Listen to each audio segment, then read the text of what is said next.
Praise lord, praise lord. బాగున్నారా? ప్రభు నామున మీరందరూ బాగున్నారని, అలాగే మరి ఒకసారి ఇలా ఈ విధంగా మిమ్మల్ని కూడుకునడానికి దేవుడు మహాకృపను బట్టి మీ అందరికీ ప్రభు నామం పేరిట కృతజ్ఞతాస్తుతులు చెల్లిస్తున్నాను. సో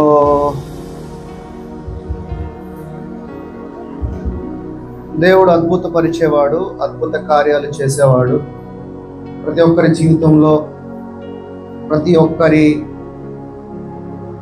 అందరికీ కూడా మేలు జరగాలని, అందరూ బలపడాలని, సమృద్ధిగా దేనికి కూడా కొదవ లేకుండా దేవుని బిడ్డలమైన మనం అందరము కూడా సుఖశాంతులతో సంతోషంగా జీవించాలని ప్రభునామం పేరిట మనస్ఫూర్తిగా కోరుకుంటున్నాను. ఈరోజు మదర్స్ డే తెలుసా మీకు? ఈ రోజున మదర్స్ డే. 2-3 వచనాలు మన తల్లుల గురించి చూసి వారికి ఒక చిన్న ప్రార్థన చేసి వాక్యంలోకి వెళ్ళిపోదాం. సామెతల గ్రంథము 1వ అధ్యాయము 8-9.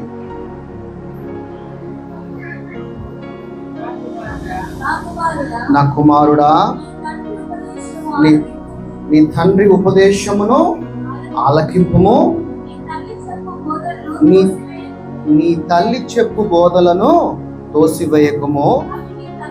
అవి నీ తలకు సొగసైన మాలికయు, నీ కంఠమునకు హారములై ఉండెను. తల్లిదండ్రులు చెప్పే మాటలు మనం తోసిపుచ్చుతా ఉంటాం, నీకేం తెలుసులే అని చెప్పేసి. కానీ వాక్యం ఏం చెప్తుందంటే, నీ తల్లి చెప్పే మాటలను, ఉపదేశములను తోసివేయకము. వారిని అలాగ తీసి పడేయకోకుండా వారి మాటలను అంగీకరించుము, వారి మాటలకు ఒబే అవ్వము అని దేవుని యొక్క వాక్యము చెప్తున్నది.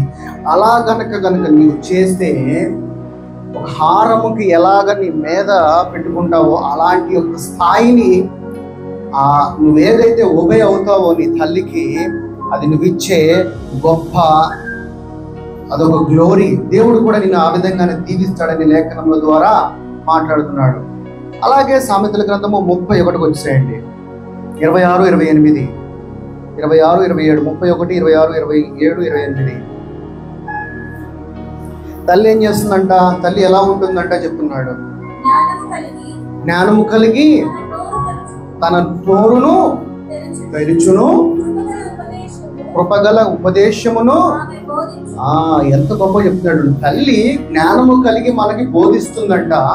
అలాగే తను చేసే ప్రార్థన ద్వారా కృపగల ఉపదేశమును ఇంట్లో ఉన్న భర్తకి కానీ అలాగే పిల్లలకు కానీ ఏం చేస్తుందంట? తల్లి బోధిస్తుందంట. తర్వాత ఆమె తన ఇంటిలో ఉన్న వారందరి నడవడికను బహుగా, ఎవరు ఏం చేస్తున్నారు, భర్త ఏం చేస్తున్నాడు, పిల్లలు ఏం చేస్తున్నారని, అలాగే ఒకవేళ పిల్లలకి పుట్టిన మనవళ్ళు మనవరాళ్ళని కూడా తల్లి ఏం చేస్తుందంట? గమనిస్తూ ఉంటుందంట. తర్వాత పని చేయకుండా తల్లి, మన ఇంట్లో ఉన్న తల్లి ఇంట్లో ఏ పని చేయకుండా అసలు భోజనమే చేయదంట. అంటే దాని అర్థం ఏంటి? తనే సమస్తమును సమకూర్చి, తనే సమస్తమును అందరికీ పెట్టి తల్లి ఏం చేస్తుందంట? ఆ తర్వాత భోజనం చేస్తుందంట. తర్వాత ఆమె కుమారులు లేచి ఆమెను ధన్యురాలందురు. మామూలుగా చాలా మంది అందరం కూడా తండ్రి తర్వాత కనపడే దైవం ఎవరు అని అంటే తల్లి. అందుకని ఇంట్లో ఉన్నవారు అందరూ తల్లిని దైవంతో చూస్తారు. ఎక్కువగా హిందువులు, హైందవ మతస్థ సోదరులు వారు దేవుడి కన్నా తల్లిని దైవంగా భావిస్తారు. అలాగే పిల్లలు కూడా ఏం చేస్తారంటే ఇక్కడ ఆమెను ధన్యురాలు అందురు. చాలా మంది కుమార్తెలు ప్రతివత ధర్మమును అనుసరించుదురు. సో ఒక తల్లిని బట్టి ఒక కూతురు నేర్చుకుంటుంది. ఇంట్లో ఉన్న తల్లిని బట్టి ఆ కూతురి యొక్క నడవడిక ఉంటుంది. తల్లి సరైన మార్గంలో, సరైన దేవుని యొక్క కృపలో కనుక నడిపిస్తే తన కూతురు కూడా అదే నడవడికలో దేవునిలో బలపడుతుంది. అయితే శరీరానుసారమైన తల్లి గురించి ఇప్పుడు మనం మాట్లాడుకున్నాం. అదే మన తండ్రి. ఇప్పుడు తల్లిని సృష్టించిన వాడు తండ్రి కదా. తల్లిని ఎవరు సృష్టించారు? మనల్ని ఎవరు సృష్టించారండి?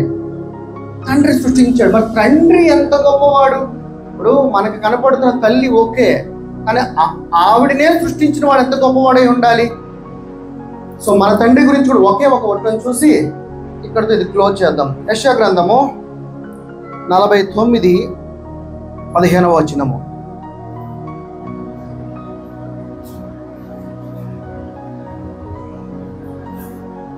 యెషయా గ్రంథం, స్త్రీ తన గర్భమును పుట్టిన బిడ్డను కరుణింపకుండా తన చంటి పిల్లలను మరచునా వారైనా మరచుదురు గాని నేను నిన్ను మరువను. ఒకవేళ కన్న తల్లి అయిన పిల్లలని కరుణించకుండా మరుస్తుంది కానీ నేను నీ తండ్రిని, నేను నీ దేవుడిని, నేను తప్ప వేరొక దేవుడు లేడని ప్రకటించిన తండ్రి ఏమంటున్నాడంటే నేను మరువను అంటున్నాడు.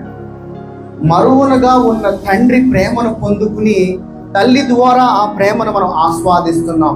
పిల్లలకి తల్లి యొక్క ప్రేమ చాలా గొప్పది. ఎందుకంటే తండ్రుల కన్నా పిల్లలు తల్లి యొక్క ప్రేమకే ఎక్కువగా ఉంటారు. సో అలాంటి యొక్క తండ్రి ప్రేమ మరి ఒకరి దగ్గర కనపడుతుంది. అదంటే ఎవరంటే తండ్రి తర్వాత ఎవరనంటే అది తల్లి దగ్గర అని దేవుడి యొక్క లేఖనములు సెలవిస్తుంది. తండ్రి అలాగే ప్రేమిస్తాడు, అలాగే తల్లి కూడా తండ్రి యొక్క స్వభావము కలిగి అదే ప్రేమ కలిగి దేవుడు ప్రేమ సాదృశ్యమును తల్లి ద్వారా ఆ ప్రేమను పిల్లలకు కనపరుస్తుంది. మరి ఈ రోజు ఈ విధంగా ఒక స్పెషల్ దినంగా జనరల్ గా జరుగుతున్న ఈ యొక్క మదర్స్ డే గురించి సో మన మన మన సంఘంలో ఉన్న తల్లులందరూ ఉంటే ఒకసారి లేచి నుంచి ఇక్కడ దాకా వస్తే వాళ్ళందరికీ పెళ్ళైనా పర్వాలా, తల్లి కాకపోయినా పర్వాలా, పెళ్ళైతే చాలు మీరు ముందుకు రండి. అందరం కలిసి ప్రార్థన చేద్దాం. మిగతా వాళ్ళు తండ్రులు ఉన్నట్లయితే చేతులు చాపి వాళ్ళ మీద ప్రార్థన చేద్దాం. పిల్లలైతే చేతులు చాపండి. అందరం కలిసి ఎంత మంచి తల్లులను వారి యొక్క పిల్లలకి ఉన్నారు. దేవుడు ఇచ్చాడు. దేవుడు ప్రేమను బట్టి వాళ్ళ పిల్లలను, సంఘాన్ని, కుటుంబీకులను, ఇంటి యజమానిని ప్రేమిస్తూ మన కోసం కష్టపడుతూ ఏ పని ఏదున్నా కానీ తను తినకుండా తన పిల్లలకు కడుపు నిండా పెట్టే తల్లిని ఈ రోజున దేవుడు అందరం కలిసి మనందరం ప్రార్థన చేద్దాం.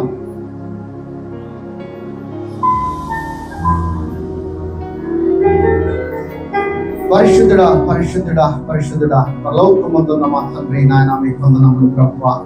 ఈరోజు ఒక ప్రత్యేక దినముగా తండ్రి ఆయన ఈ యొక్క మదర్స్ డే సందర్భంగా ప్రభువా ఆయన ఇదిగో తండ్రి ఈ సంఘంలో ఉన్న తల్లులందరినీ బట్టి నాయన నీకు వందనములు ప్రభువా. ఆయన వీరందరికీ ప్రభువా మంచి ఆరోగ్యమును దయచే ప్రభువా. అరికాలు మొదలుకుని నడినెత్తి వరకు కూడా ప్రభువా ఆయన వీరికి బలమైన జ్ఞానము కలిగిన ఆరోగ్యమును దయచే ప్రభువా. ఈ బిడ్డలు నాయన తండ్రి వారి కుటుంబంలో ఉన్న పిల్లల నిమిత్తమే పనిచేస్తున్నారు. వారికి మంచి శక్తిని దయచే ప్రభువా. ఆయన మంచి ప్రేమ కలిగి పిల్లలు ప్రేమించే అంత సదృహం ఆయన సదృహ యొక్క హృదయం ఇచ్చినందుకే నేను వందనాలు ప్రభువా. వీటి నాని తల్లులందరికీ నాయన నీ కృప ఎప్పుడు కూడా కాపుదల ఎప్పుడు కూడా ఉంచు నాయన. ఈ కాపుదల నాయన మీరు ఎక్కడ ఉన్నా, ఏ వంట చేస్తున్నా, గ్యాస్ స్టవ్ ముందు ఉన్నా, మంట దగ్గర ఉన్నా, ఏమి చేస్తున్నా, నూనె వేడి వేడిగా ఉన్నప్పుడు చేసే పనుల నిమిత్తం ప్రతి నిమిషం వీరికి తోడుగా ఉండండి నాయన.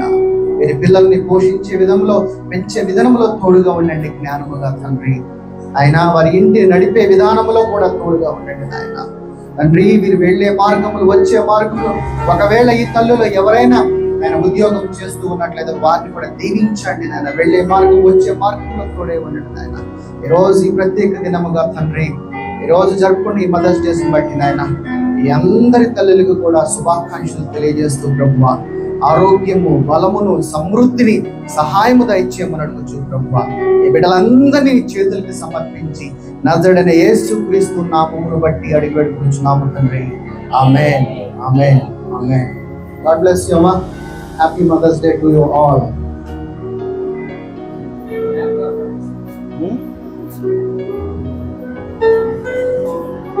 యాక్చువల్గా పొద్దున్న తెలిసింది కదా, నిన్న తెలుసుంటే ఏదైనా కేక్ అరేంజ్ చేసేవాడిని.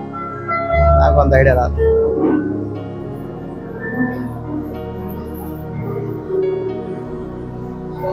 ఈరోజు మీ తల్లులందరికీ ఏదైనా ఒక ఇంటికి వెళ్ళిన స్వీట్ తినిపించండి, కుదిరితే కేక్ కట్ చేయించండి. రైట్. ఈరోజు వాక్య సారాంశం ఏంటంటే, దేవుని యొక్క వాక్యము మనందరికీ కూడా ఏమిస్తుందంట? దీవిస్తుందంట, సమృద్ధిని ఇస్తుందంట, ఆరోగ్యం ఇస్తుందంట. సో ఈ వాక్యమును మనకి ప్రామాణికం ఏంటి? ఈ వాక్యము ఏంటి? ఈ వాక్యము ఏంటి అసలు? ఈ వాక్యం మనం ఎందుకు ప్రామాణికము? మనం క్రైస్తవులుగా క్రీస్తులో తిరిగి జన్మించిన తర్వాత బయట ఉన్న రాజ్యాంగ చట్టం కన్నా మనం దీనికి ఎక్కువ లోబడి ఉంటాం, అవునా కాదా? మనం బయట ఉన్న డాక్టర్ బిఆర్ అంబేద్కర్ గారు రాసిన రాజ్యాంగము కన్నా మనము దేవుని కృపను బట్టి ఈ రాజ్యాంగానికే ఎక్కువగా లోబడి ఉంటాము, దీనికే ఎక్కువ ప్రాధాన్యత ఇస్తాము. సో ఎలాగా నావి నాయి ఖైజర్వి ఖైజర్వి అన్నట్టుగా, సో లోకంలో ఉన్నంత కాలం కూడా శరీరానుసారముగా మన చట్టబద్ధమైన రాజ్యాంగానికి కూడా మనం లోబడి ఉండాలి. అలాగే ఆత్మానుసారమైన జీవితంలో ఈ యొక్క జీవ గ్రంథమును కూడా లోబడి ఉండాలి. కానీ ఈ జీవ గ్రంథము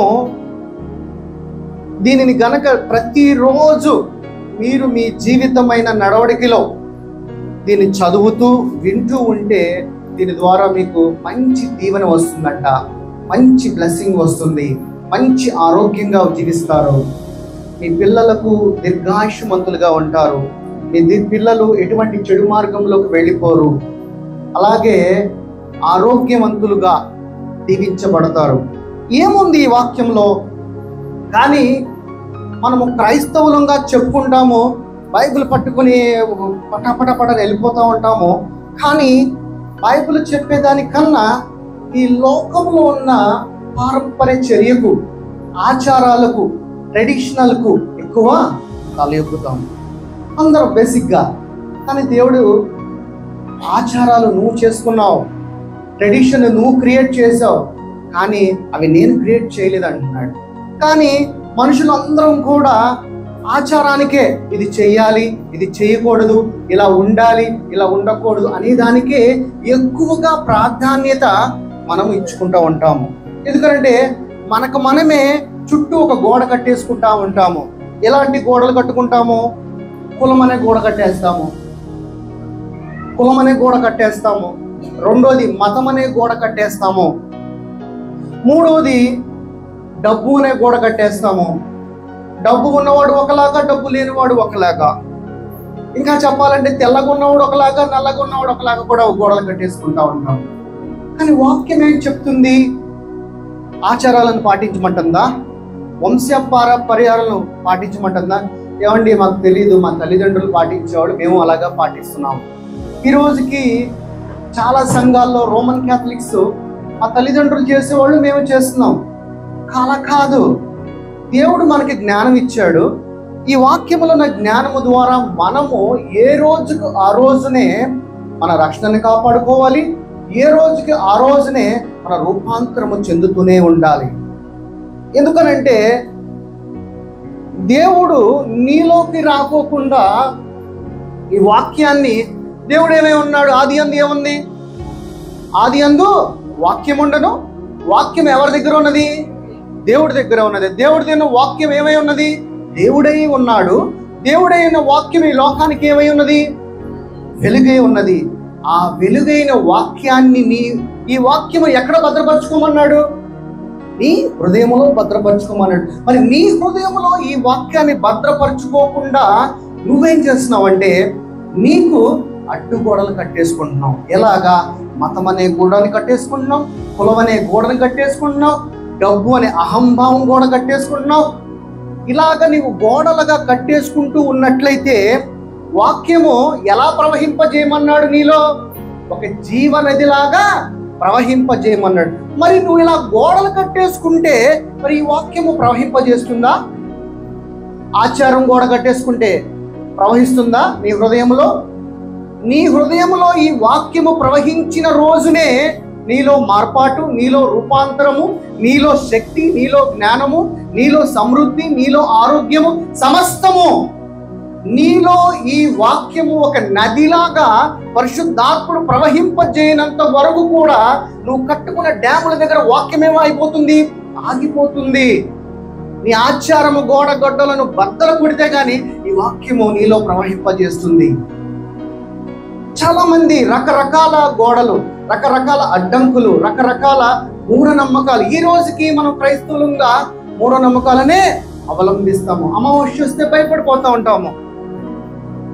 కానీ బైబిల్లో ప్రతిదీ జరిగింది అమావాస్య రోజునే. ఏంటి? అమావాస్య రోజునే జరిగింది.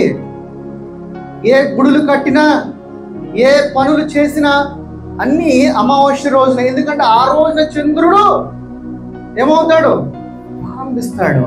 అందుకని ఆ రోజునే అది మంచి దినముగా చేశారు. కానీ ఈ రోజున అది చెడు దినముగా క్రైస్తవులు పాటిస్తూ ఉంటారు. పిల్లి వస్తే భయపడిపోతారు, నిమ్మకాయలు చూస్తే భయపడిపోతూ ఉంటారు, 2 మిరపకాయలు చూస్తే భయపడిపోతూ ఉంటారు.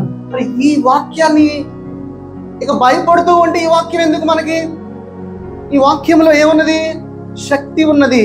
ఈ వాక్యంలో జ్ఞానం ఉన్నది. ఈ వాక్యంలో బలం ఉందని దేవుని వాక్యం చెప్తుంటే నువ్వు ఈ లోకం పారచర్యానికి, ఆచారాలకి తల ఎగ్గిపోతే నువ్వు దేవుని యొక్క పిల్లవాడు అని ఎలా చెప్పుకుంటావు?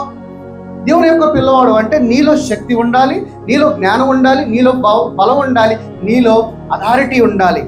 ఈ లోకంలో నిన్ను ఏలమన్నాడు కానీ ఈ లోక మర్యాదకి తలయొగ్గమనలా.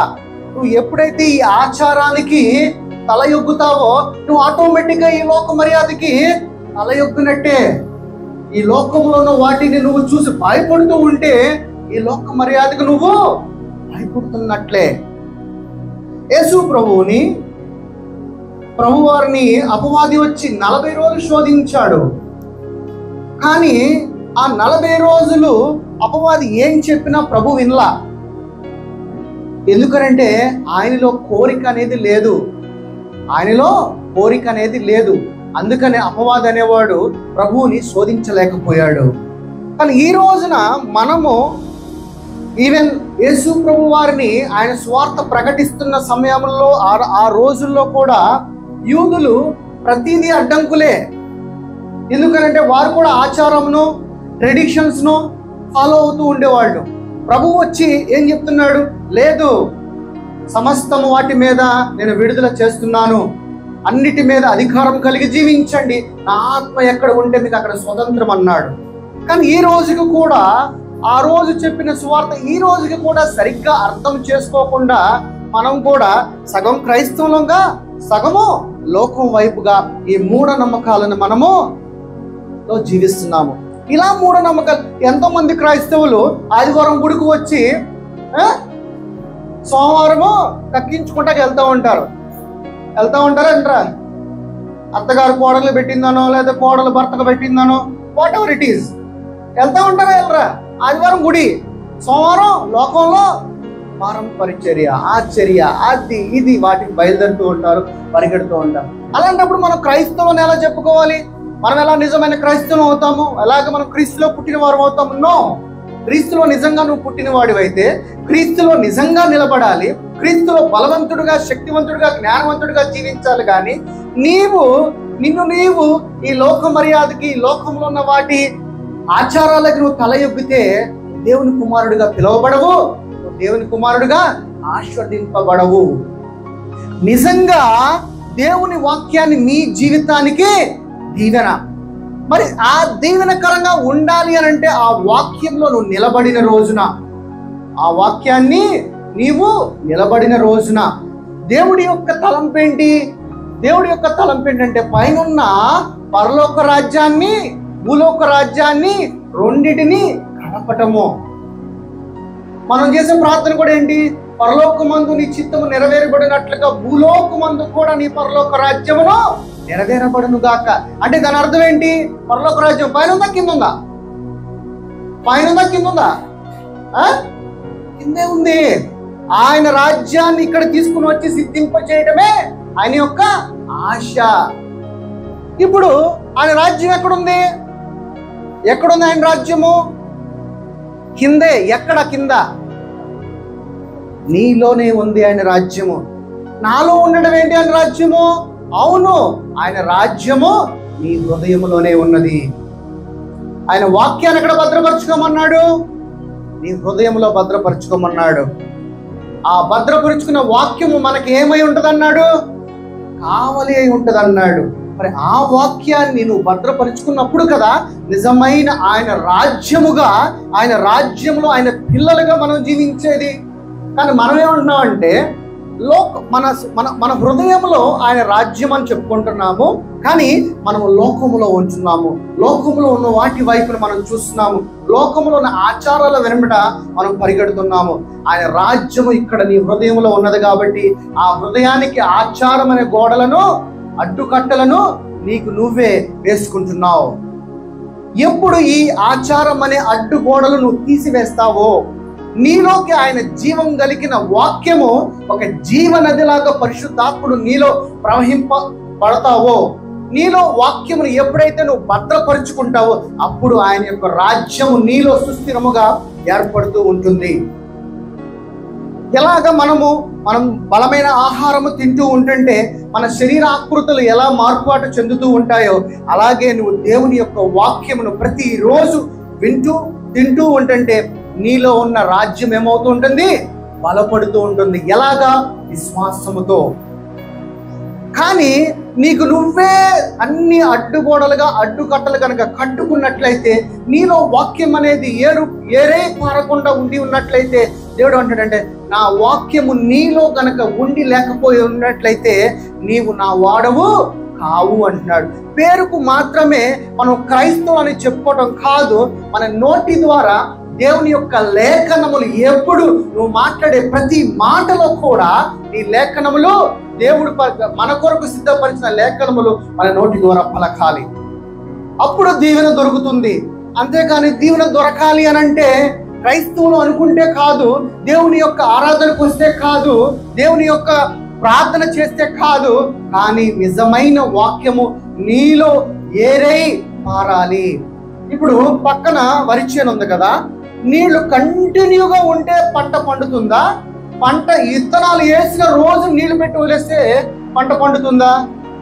కంటిన్యూగా ఉండాలి. నీలో దీవెన అనేది, నీలో ఆరోగ్యం అనేది, నీలో సమృద్ధి అనేది, నువ్వు ఐశ్వర్యవంతుడు ఉండగానని నీలో వాక్యము ఎప్పుడు ఒక నీరే ఏరులాగా పారాలంట. ఎలాగ వరి పొలములో నీరు ఏరై పారుతుందో ఎప్పుడు కూడా పుష్కలంగా, అప్పుడు చేను ఎలా ఉంటది? పంట ఎలా ఉంటది? సస్య శ్యామలముగా, గ్రీనరీగా చిగురుస్తూనే ఉంటుంది ప్రతిరోజు. అలాగే నీవు కూడా నీలో దేవుని వాక్యము ప్రతిరోజు ఒక నీరులాగా నీ యొక్క పొలములో, నీ యొక్క హృదయములో ఒక జీవనదిలాగా వెళ్ళిన రోజున నిజమైన ఆశీర్వాదము ఆ రోజున దేవుడు నీకు ఆయన వాక్యము ద్వారా, ఆయన యొక్క కృప ద్వారా నువ్వు పొందుకుంటావు. ఇది నా వాక్య సారాంశము. ఓకే, సంఖ్యాకాండము 6వ అధ్యాయము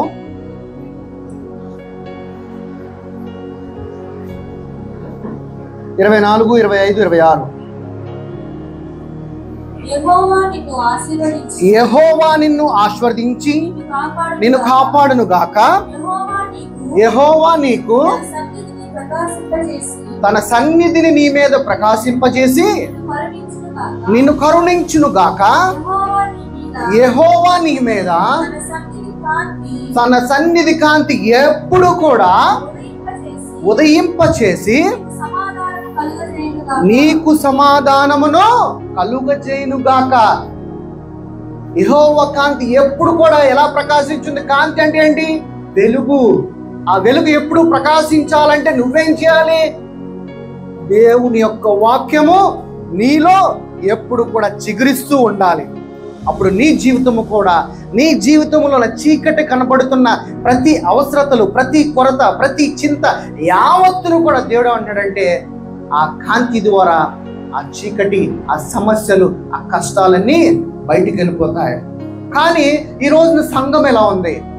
ఈ రోజున సంఘం ఎలా ఉంది? సంఘం ఎలా ఉందో చూద్దాం. ఈ రోజున ట్రెడిషన్ గురించి కొన్ని లేఖనముల ద్వారా చూద్దాం. మత్తయి సువార్త 15వ అధ్యాయము మత్తయి సువార్త 15, 6, 7, 8, 9, 10, 11.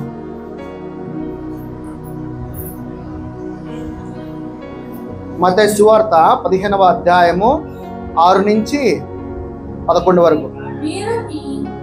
మీరు మీ పారంపర్య చర్యను నిమిత్తమై దేవుని యొక్క వాక్యమును ఏం చేస్తున్నామంట? నిరర్ధకము. అసలు దాని ఆ వాక్యానికి ఎటువంటి యొక్క యోగ్యత లేకుండా చేసేస్తున్నాం. దేనివల్ల? మన యొక్క ఆచారం వల్ల. ఎందుకనంటే నువ్వు ఈ లోక మర్యాదకి ఏమైపోతున్నావు? తల ఎగ్గుతున్నావు. ఈ లోకంలో ఉన్న వాటికి ఈ రోజున ఇది చేయకూడదు, దానికి ఎక్కువ ప్రిఫరెన్స్ ఇస్తున్నావు. కానీ వాక్యానికి ఏం చేస్తున్నావు అంట? వాక్యాన్ని కరిపగలాగా తీసి పడేస్తున్నావు అంట. ఆదివారం వచ్చేది దేనికి? ఇంకా వాక్యం కోసం. వాక్యం ఏమిస్తుంది? సమస్తం ఇస్తుంది.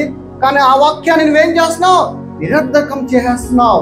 తర్వాత వేషధారులారా, ఈ ప్రజలు తమ పెదవులతో నన్ను గణపరుస్తారు, కానీ వారి హృదయము నాకు చాలా దూరంగా ఉందంట. మనము ఆరాధనకు వచ్చి ఏం చేస్తున్నాము? పెదాలతో గణపరుస్తున్నాం. ఆయన వాక్యాన్ని తీసిపడేసి ఏం చేస్తున్నాము? పెదాలతో గణపరుస్తున్నాం. ఎందుకంటే మనకి ఆచారం గొప్పది, మన తల్లిదండ్రులు చేసిన పద్ధతులు గొప్పవి, లేదా మన పితరులుగా ఉన్న వారు చేసిన పద్ధతులు, వాటికి తల ఎగ్గుతూ ఉంటావు. తర్వాత మనుషులు కల్పించిన పద్ధతులను,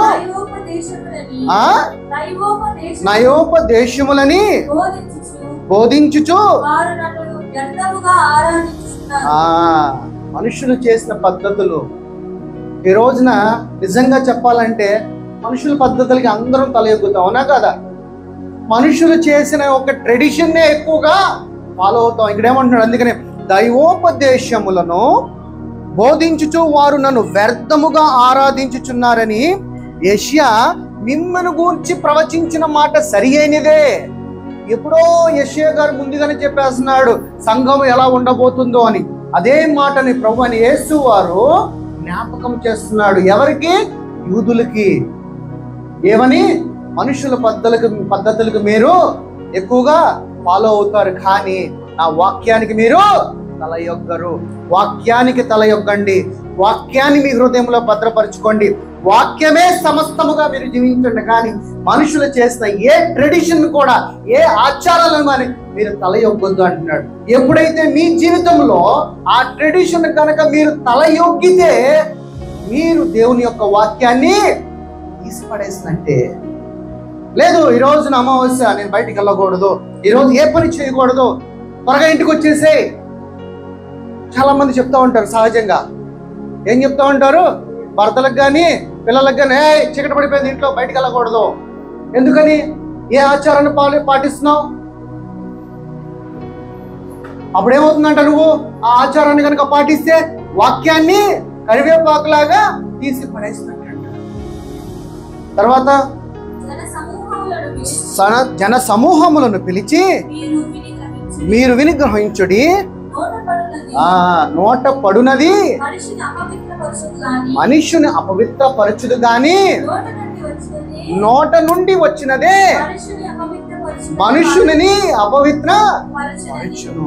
కానీ బేసిక్ గా మనుషులు అందరం ఎలా ఉంటాం?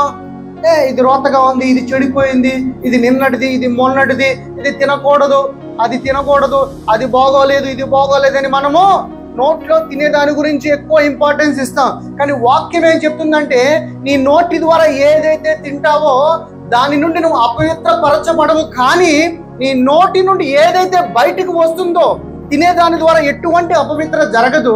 నీ నోటి నుండి ఏదైతే బయటకు వస్తుందో అదే నిన్ను అపవిత్రపరుస్తుంది అంటున్నాడు. అంతే కదా? ఎందుకనంటే నీ హృదయంలో నీ తలంపులు చెడ్డవి. నువ్వు చెడ్డవిగా ఏదైతే ఆలోచిస్తావో, దుర్మార్గముగా ఏదైతే ఆలోచిస్తావో అవి నీ నోటి ద్వారా పలుకుతావు. కాబట్టి అది నేను అపవిత్రపరుస్తుంది. కానీ నీ నోటి ద్వారా ప్రభువైన యేసుక్రీస్తు నామము ద్వారా దాన్ని పరిశుద్ధపరచబడిన తర్వాత నువ్వు తీసుకుంటే దాని ద్వారా ఏ మాత్రము కూడా అపవిత్రపరచబడవు అని అంటున్నాడు. చాలా మంది ఏంటంటే తినేదానికి మనం ఎక్కువ ప్రాధాన్యత, ఆచారము, వాటికి ఎక్కువ తలయుగుతాం, కానీ లోన నుంచి బయటికి వచ్చే దాని గురించి ఎవ్వరం కూడా ఎటువంటి ఆలోచన చేయము. మరి పారంపర్య చర్యలో ఆచారాల్లో కనుక జీవిస్తూ నాకు ఆశీర్వాదం కావాలి, నాకు దీవెన కావాలి, నాకు ఆరోగ్యం కావాలంటే ఎలా వస్తుంది? నువ్వే నీ జీవితంలో నుంచి వాక్యాన్ని తీసి పడేస్తే నీలోకి ఆశీర్వాదం ఎలా వస్తుంది? ఆలోచించండి, గ్రహించండి నా సహోదరి, నా సహోదరులారా. మార్క్స్ వార్త 7వ అధ్యాయము, మార్క్స్ వార్త 7, 8, 9.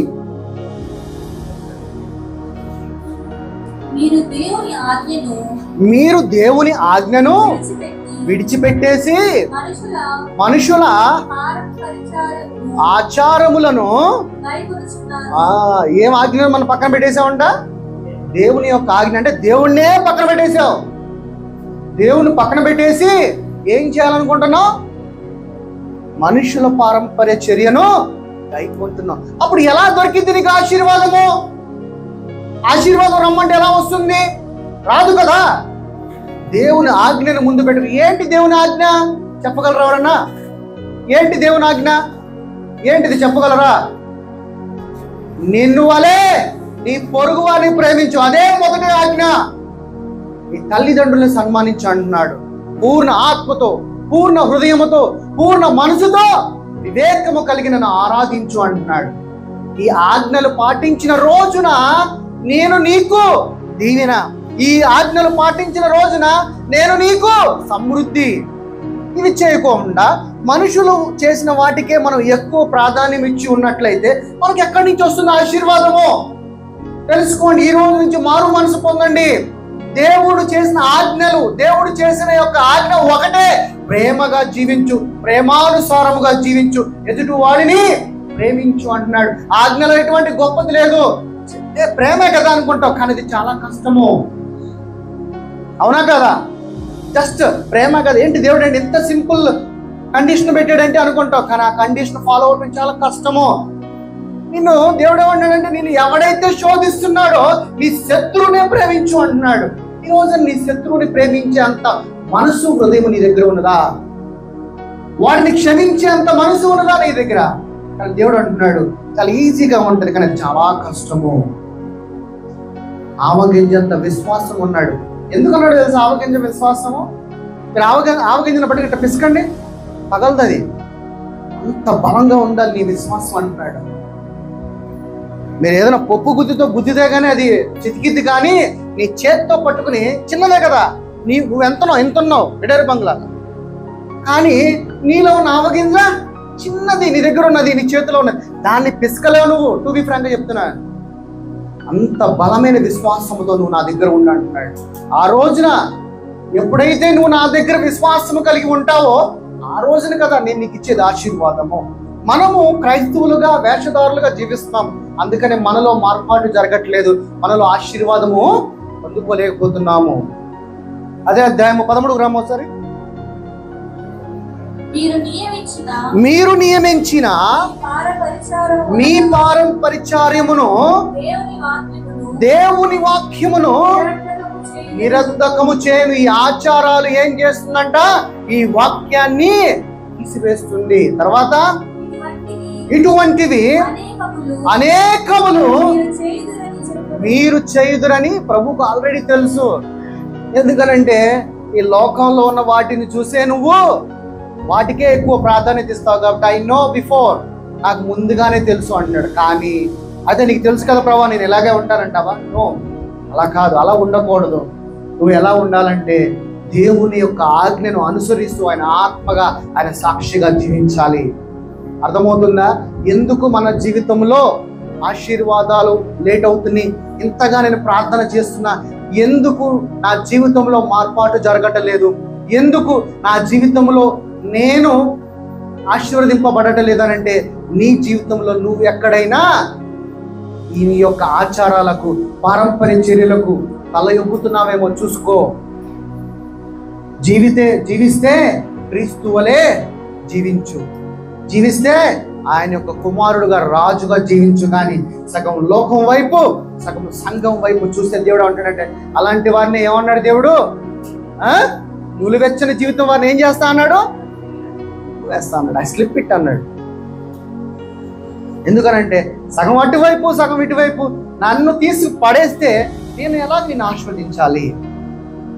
నిజంగా నువ్వు దేవుని బిడ్డగా జీవిస్తే ముందు నీ చుట్టూ కట్టుకున్న అడ్డుగోడలు ఏవైతే ఉన్నాయో, ఈ లోక మర్యాదను అనుసరించి ఈ లోక పద్ధతులుగా నువ్వు కట్టుకున్న ఏదైతే అడ్డుగోడలు వాటన్నిటిని కూడా మతం తీసి పారేస్తావు. మనకు మతమే లేదు, మతం లేదు, మనకు మార్గమే అది క్రీస్తు మార్గము. అంతే. మతాన్ని తీసేయండి, కులాన్ని నరికేసేయండి. ఆ కులాన్ని అసలు ఈ కులం అనేదే పెద్ద రోగం తెలుసా మీకు? ఈ కులము చాలా పెద్ద రోగము.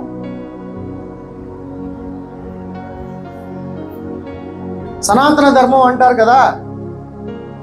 సనాతన ధర్మం అంటే తెలుసా మీకు? మనిషిని మనిషిగా ప్రేమించడం. యేసుప్రభు ఏం చెప్పాడు? మనిషిని మనిషిగా ప్రేమించు, నిన్ను వలే నీ పొరుగు వారిని ప్రేమించు అన్నాడు. యేసుప్రభు కుటుంబాలను కట్టాడు. సనాతన ధర్మం కుటుంబాలను విరగొట్టేసింది. చరిత్రను చూసుకుంటే అది ఇప్పుడు కాంట్రవర్సీ, మనం మాట్లాడిన వేస్ట్. కొలస్సీయులకు రాసిన పత్రిక 2వ అధ్యాయము 8. కొలస్సీయులకు రాసిన ఆయనను అనుసరింపక మనుష్యులను, యేసు ప్రభువుని అనుసరింపక మనుష్యుల పారంపర్య చర్యను అనగా ఈ లోక సంబంధమైన ధూల పాఠములను అనుసరించి మోసకరమైన నిరర్ధకము తత్వ జ్ఞానము చేత మిమ్మును చెరపట్టుకుని పోవాడైనా ఉండునేమో, జాగ్రత్తగా ఉండు అంటున్నాడు. యేసు ప్రభువుని అనుసరించకుండా ఈ లోక మర్యాదను మీరు గనక అనుసరించి ఉన్నట్లయితే మీ యొక్క జ్ఞానమును ఈ లోకంలోని అపవాది చెరలోకి తీసుకుని వెళ్ళిపోతాడేమో, జాగ్రత్తగా ఉండండి అంటున్నాడు. దేవుడు ఎంత గొప్ప దేవుడు, నమ్మదగిన వాడు. నిన్ను పరీక్షిస్తూ నిన్ను సరైన మార్గంలోకి నడిపించడానికి ఆయన ఎంతగా కష్టపడుతున్నాడో చూడండి. ఈ లోక మర్యాద అనేది ఎంత చెడ్డదో. ఈ లోకంలో ఉండి నువ్వు జీవిస్తూ నాకు అది కావాలి, నాకు ఆశీర్వాదం కావాలంటే ఇట్స్ నాట్ పాసిబుల్, దొరకదు అని చెప్తున్నాడు డైరెక్ట్గా దేవుడు. కానీ మనం వాటికే చాలా మందికి సామెతలు, పెద్దోళ్ళు చెప్పేసి సామెతలు అంటారు, ఫిలాసఫీ, అవునా కదా? వాటిని కూడా బాగా నమ్ముతూ ఉంటాం. పెద్దవాళ్ళు చెప్పిన మాటలు సత్యమూట అంటారు, అదొక సామెత. కానీ ఇక్కడ దేవుడు ఏమంటున్నాడు? సామెతల గ్రంథము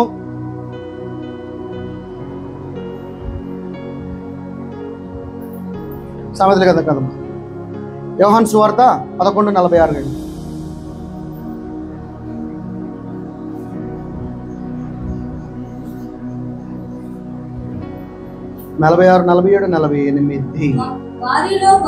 వారిలో కొందరు పరిసయ్యుల యొద్దకు వెళ్ళి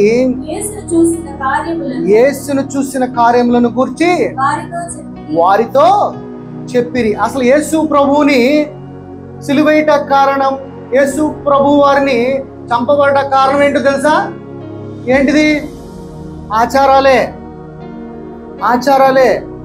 ఆయన అతిక్రమణ చేస్తున్నాడని యేసు ప్రభు వారు, అదేంటి, మా తండ్రి అయిన అబ్రహాము, ఇస్సాకు, యాకోబులు వారు చేసిన ఆచారాలు ఏదైతే ఉన్నాయో, మోషే మాకు ధర్మశాస్త్రము ద్వారా ఇచ్చిన ఆచారం ఏదైతే ఉందో దానినే నువ్వు చేయొద్దంటావా? ఇతని ద్వారా మనకి ఏదైనా ఆపద రావచ్చని యేసు ప్రభువుని అదే పారంపర్య చర్య ఆచారము ద్వారా ఆయనని సిలువెక్కేలాగా, మరణం ఎక్కేలాగా చేశారు. కానీ అది తండ్రి యొక్క అభిష్టము.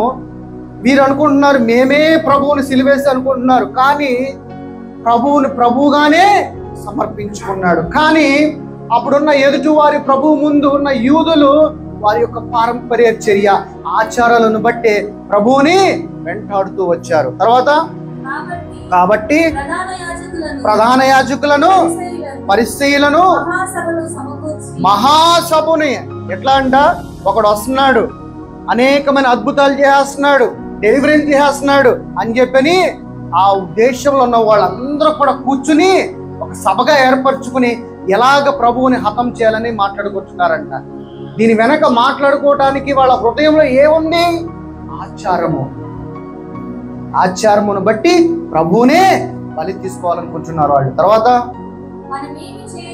మనమేమి చేయించున్నామో ఈ మనుషుడు అనేకమైన మనకన్నా ఎక్కువగా సూచక క్రియలు చేయించున్నాడు, మనం ఆయనను ఇలాగూ చూచుచూ ఉంటే ఊరకుంటే అందరూ ఆయన యందు విశ్వాసం ఉంచగలరు.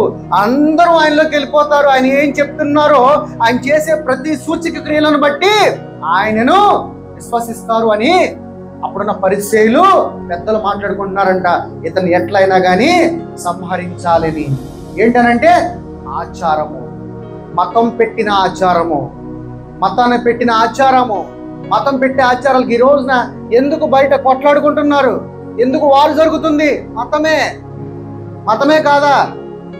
ఆ మతం పెట్టిన ఆచారాన్ని బట్టి ఆ రోజున లోక రక్షకుడైన యేసు ప్రభును కూడా హతమార్చాలని చూశారు.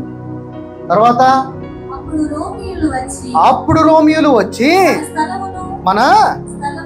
మన స్థలములను మన జనములను ఆక్రమించుకుందురేమో అని చెప్పిరి. ఆచారమేగా, మతమేగా. ఈ రోజున మనం వాడి స్థలం ఆక్రమించుకుంటాను వాడు భయపడుతున్నాడు, వాడేమో వాడి స్థలాన్ని మనం ఎక్కడ ఆక్రమించుకుంటామని మనం భయపడుతున్నాం, వాడు భయపడుతున్నాడు. దేని గురించి? మతం అనే ద్వారా పెట్టుకున్న స్థలము గురించి. ఇదే ఆ రోజుకి జరిగింది, ఈ రోజుకి జరుగుతుంది. ఆ రోజున పెద్ద సమూహంగా మీటింగ్ చేశారు, ఈ రోజున కూడా అదే మీటింగ్ జరుగుతుంది. నిన్నటితో క్లోజ్ అన్నారు, మళ్ళా సాయంత్రం మళ్ళా యుద్ధము ప్రారంభం జరిగింది. ఎందుకనంటే వారి హృదయములు ఏమై ఉన్నాయి? కాఠిన్యమైన హృదయములై ఉన్నాయి. ఆ హృదయంలో చీకటి ఉన్నది. ఎందుకనంటే దేవుడు ఆజ్ఞ ఏమై ఉన్నది? దేవుని ఆజ్ఞ? నిన్ను వలే నీ పొరుగు వారిని ప్రేమించమన్నాడు. మన పొరుగు వారిని మనం ప్రేమించలేని యొక్క మనుషులుగా మనము జీవిస్తున్నాము. ఎందుకని? శరీరంలో జీవిస్తే శరీరంలో ఉన్న వాటి నిమిత్తమే మనము బాగా కొట్లాడుతూ ఉంటాం. అదే దేవుని ఆత్మగా నువ్వు జీవిస్తే నీవు ఎదుటి వారిని క్షమించే క్షమాపణ గుణము కలిగి జీవిస్తాము. 2 తిమోతి 3:5. దేవుని శక్తిని కూడా మనం ఏం చేస్తూ ఉంటాము? తిరస్కరిస్తూ ఉంటాము. ఎలాగా? ఆచారాన్ని బట్టి. 2 తిమోతి 3:5. పైకి భక్తి గల వారి వలె ఉండియు దాని శక్తిని ఆశించు వారి వలె యుందురు, ఇట్టు వారికి విముఖుడువై ఉండుము. పైకి ఎలా ఉంటామంట? భక్తిగా, పరిశుద్ధులము. కానీ దాన్ని ఏం చేస్తుందంట? దాని శక్తిని ఆశ్రయించు వారినే ఉందురు, ఇటు వారికి విముఖుడుగా దూరంగా ఉండు అంటున్నాడు. ఎందుకనంటే భక్తి బయట కనబడుతుంది. నీ భక్తి దేవుడు ఏమంటాడంటే నీ లోను నుంచి కావాలంటున్నాడు, నీ హృదయంలో నుంచి కావాలంటున్నాడు. నువ్వు చేసే బయట నుండి చేసే కార్యక్రమాలను బట్టి కాదు. చాలా మంది ఒక పూజ చేస్తే ఒకడు ఒక 500 పెట్టి చేస్తే, ఇంకోటి 1000 రూపాయలు పెట్టి చేస్తాడు, ఇంకోటి 2000, ఇంకోటి 20,000, ఇంకోటి 20 లక్షలు పెట్టి కూడా చేస్తారు. అదంతా బయటికి కనబడేది. ఒకడు నీళ్లు పోస్తే ఇంకోటి పాలు పోస్తాడు, ఇంకోటి పాలు పోస్తే ఇంకోటి నెయ్యి పోస్తాడు, ఇంకోటి అభిషేకం అని ఏదో చేస్తూ ఉంటారు కదా. అవన్నీ బయటికి కనపడతాయి, పై భక్తి అదంతా. కానీ దేవుడు నిజంగా నీ దగ్గర నుంచి కోరుకునేదంటే నీ అంతరంగ పురుషుడి ద్వారా అక్కడి నుంచి నీ యొక్క భక్తి రావాలి అంటున్నాడు. అది నిజమైన భక్తి. బయటికి కనపడే వాటి గురించి కాదు, అది నిజమైన భక్తి కాదు. యూదా గ్రంథము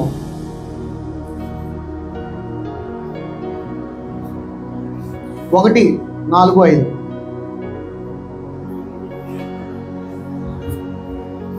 నా పిల్లలు సత్యములను 1:4. ఎలయనగా కొందరు రహస్యముగా చొరబడి ఉన్నారు, వారు భక్తిహీనులై మన దేవుని కృపను కామతురత్వమునకు తిరువుయనోగపరచును. మన అద్వితీయ నాదుడను ప్రభువైన యేసు క్రీస్తును విసర్జించుచున్నారు.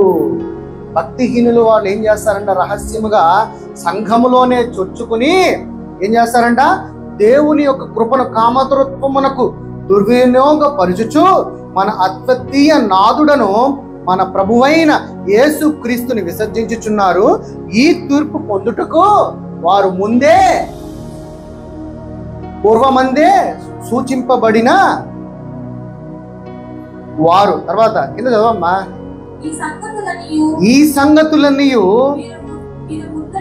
మీరు ముందటనే ఎరిగి ఉన్నాను. మనకి అంత తెలుసు అంట, కానీ ఎందుకు మన ప్రభువే జ్ఞాపకం చేస్తున్నాడు? ఈ సంగతులన్నీ అపవాది మన కళ్ళకి కట్టి ఉన్నాడు. అసలు నిజమైన మెమరీ నీది ఇది కాదు. నీ నిజమైన మెమరీ భూలోక సంబంధమైనది కాదు, ఇహలోక సంబంధమైనది, ఆత్మ సంబంధమైనది. అది నీ నిజమైన మెమరీ. ఆ మెమరీనంట ప్రభు ఏం చేస్తున్నాడు? ఇక్కడ జ్ఞాపకం చేస్తున్నాడంట. ఈ సంగతులన్నీ మీరు ముందటనే ఎరిగి ఉన్నాను. నేను మీకు జ్ఞాపకము చేయగోరుచున్నదేమనగా, ప్రభువు ఐగుప్తులలో నుండి ప్రజలను రక్షించినను వారిలో నమ్మకపోయిన వారిని తరువాత వాటిని నాశనం చేయను. శరణించి విడిపించడానికి వచ్చిన ఇజ్రాయెల్ జనాంగం ఏం చేశారు? నమ్మలేకపోయారు. నమ్మలేకపోయినప్పుడు ఏమైంది? భూలోకంలోకి వెళ్ళిపోయారు కదా 3000 మంది. ఎప్పుడు వెళ్ళిపోయారు? మోషే 40 రోజులు కొండ మీదకి వెళ్ళినప్పుడు వాళ్ళు ఏం చేసుకున్నారు? ఒక ప్రతిమను చేసుకున్నారు. దేవుడికి అంతకు ముందు దాకా అదొక మంచి టాపిక్ అయినా కానీ ఒక 2 నిమిషాలు ముగిస్తాను దాన్ని. ఇజ్రాయేల్ జనాంగాన్ని ప్రభువు నడిపిస్తున్నప్పుడు వాళ్ళు ఏదైతే సణుక్కున్నారో ప్రతి సణుక్కున్నప్పుడల్లా దేవుడు ఏం చేశాడు తెలుసా? మిరాకల్ చేశాడు. ఏం చేశాడు? మిరాకల్ చేశాడు. ఒక సముద్రాన్ని 2 పాయలుగా చేశాడు. అది మిరాకలా కాదా? బండ నుంచి నీళ్లు తెప్పించాడా లేదా? ఆకాశము నుండి మన్నాని కురిపించాడా లేదా? వాళ్ళు సనుకున్నప్పుడల్లా దేవుడు ఏం చేశాడు? మిరాకల్ చేసుకుంటా వచ్చాడు. ఒక అద్భుతం చేశాడు ఊహించని విధంగా. ఎలా? నీ ఎదురు కూడా సముద్రం 2 పాయలు అయితే అది అద్భుతం కాదా? మన్నా నుంచి నేరుగా నీ దగ్గరికి ఫుడ్ ఇవ్వటం మిరాకిల్ కాదా? ఆహారం కావాలి, మాకు నాన్ వెజ్ కావాలి అని అంటే వాళ్ళకి బొత్తి అంటే ఎట్లా ఎగుటు కొట్టేంత వరకు వారికి ఏమి ఇచ్చాడు? నాన్ వెజ్ ఇచ్చాడు. అది అద్భుతం కాదా? అదే ప్రేమించిన దేవుడు, అంతగా సణుగుకున్నప్పుడు నేను ప్రేమించిన దేవుడు ఎప్పుడైతే పలకలను ఇచ్చాడో, నిబంధనని ఇచ్చాడో, ఎప్పుడైతే సణగడం స్టార్ట్ చేశారో అక్కడి నుంచి దేవుని యొక్క ఉగ్రతని చూడటం ప్రారంభించారు. అంతగా ప్రేమించిన దేవుడు ఎప్పుడైతే ధర్మశాస్త్రం వచ్చిందో కిందకి మోషే ద్వారా దేవుని యొక్క ఉగ్రతని చూస్తూ వచ్చాడు.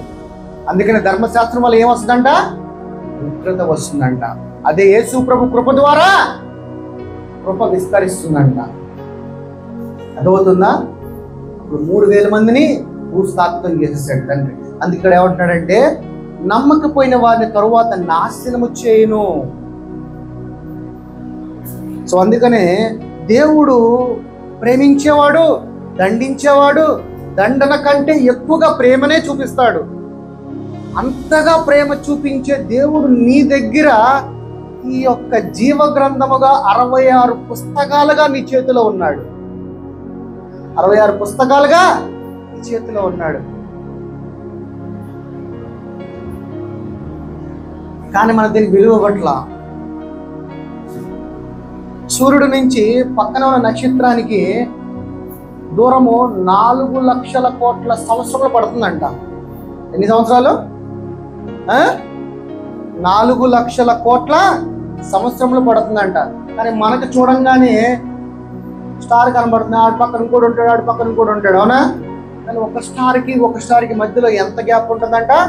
ఒకసారి ట్రావెల్ చేయాలంటే 2 lakhs crores సంవత్సరములు పడుతుందంట.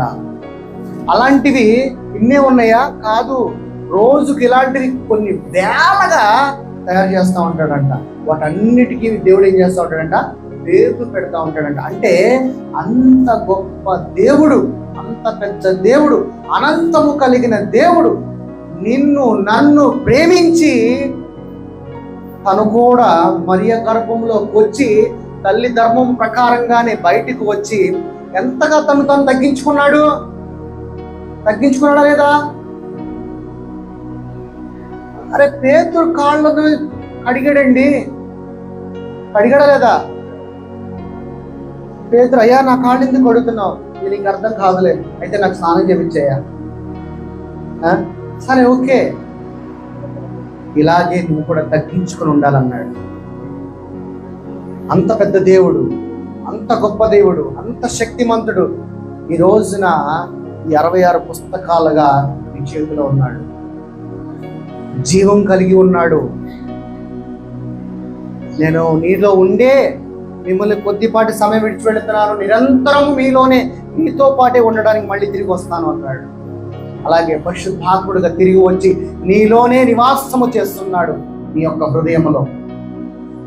అంత పెద్ద దేవుడు తగ్గింపు ఉన్నప్పుడు మనకి ఎంత తగ్గింపు ఉండాలి? మనలో అదే ఉండదు. ప్రాబ్లం ఏంటంటే తగ్గింపే ఉండదు. కానీ తగ్గింపబడిన వాడు హెచ్చింపబడును. తగ్గిస్తేనే హెచ్చింపబడతావు. హెచ్చింపబడిన లూసిఫర్ గడు ఏమయ్యాడు? కింద పడ్డాడు. లూసిఫరు కింద పడ్డాడు. ఎందుకు లూసిఫర్కి అధికారం ఇచ్చాడు అని చెప్పగలరా? ఎందుకు ఇచ్చాడు? లూసిఫర్ కూడా అధికారం ఉంది. ఏంటి అధికారం? లూసిఫర్ కూడా ఏ ఏంజల్ కి దొరకని అనాయింటింగ్ ఒక లూసిఫర్కే ఉన్నది. గాబ్రియల్కి కానీ మిఖాయిల్కి కానీ ఉన్న ఏంజల్స్ ఎవరికి కూడా ఆ అధికారము లేదు. He is anointed. ఎవరు? లూసిఫర్. దేవుని దగ్గర నుంచి వెలుగు తీసుకొచ్చేవాడంట. ఎవరో? లూసిఫర్ అన్నవాడు. అందుకని వాడికి అధికారం ఉంది కాబట్టి తండ్రి ద్వారా ఏం చేయకోకుండా పిల్లలమైన మన ద్వారా ఆ లూసిఫర్ని సంహరించాలని నీకు అధికారం ఇచ్చాడు. ఆ అధికారమును జయించువాడు ఎవడున్నాడు? నీలో యేసయ్య ఉన్నాడు. ఆయన అధికారముతో నీలో శోధించే ప్రతిరోజు అపవాదిని జయించాలి. నేను ఆయన కొట్టలేను, నువ్వు కొట్టే అంటారు కొంతమంది. నా పిల్లోడిని నేను కొట్టలేను, నువ్వు కొట్టు, నువ్వు చెప్పవా, కొంచెం వాడికి భయం చెప్పు అంటారు. చెప్తారా? చెప్పరా? లూసిఫర్ అని కూడా అంతే. నువ్వు చూడు, ఎందుకంటే వాడు కూడా అభిషేకించబడిన వాడు. దేవుడు తీసుకోడు కదా అభిషేకాన్ని వెనక్కి. అందుకనే దేవుడు కొంత సమయం ఇచ్చాడు. ఆ సమయంలో కూడా ఆయన పిల్లలమైన మనము ఏం చేయాలి? వాడిని జయించాలి అంటున్నాడు. ఎప్పుడైనా అది వండర్ఫుల్ సబ్జెక్ట్ లూసిఫర్ గురించి మాట్లాడుకున్నాం ఈసారి ఎప్పుడైనా. తీతు రాసిన పత్రిక 2వ అధ్యాయము 11, 12, 13.